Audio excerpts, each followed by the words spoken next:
কবরের প্রথম রাত কেমন হবে তা আমাদের প্রত্যেকটি মুসলমানের জানা উচিত। মানুষ মারা যাবার পর সর্বপ্রথম সে শুনতে পায় ইন্না লিল্লাহি ওয়া ইন্না ইলাইহির রাজিউন।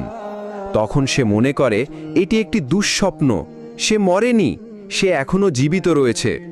তাই সে তার পরিবারের লোকেদের বলতে থাকে, আমি মরিনি, আমি এখনো জীবিত রয়েছি। কিন্তু আফসোস, কেউ তার ডাক শুনতে পায় না। তারপর যখন তাকে কবর দেওয়া হয় এবং সবাই তাকে একা ফেলে চলে আসে, তখন মহান আল্লাহ তাআলা তার দেহে পুনরায় আত্মা ফিরিয়ে দেন। তখন সে ভাবে তার খারাপ স্বপ্ন শেষ হয়ে গেছে, এখন সে ঘুম থেকে জেগে উঠেছে। তাই সে আল্লাহর কাছে কৃতজ্ঞতা আদায় করে। তারপর সে তার শরীর স্পর্শ করতে থাকে এবং বলতে থাকে, আমি তো আমার বিছানায় শুয়েছিলাম, এটা কোন জায়গা, আমি এখন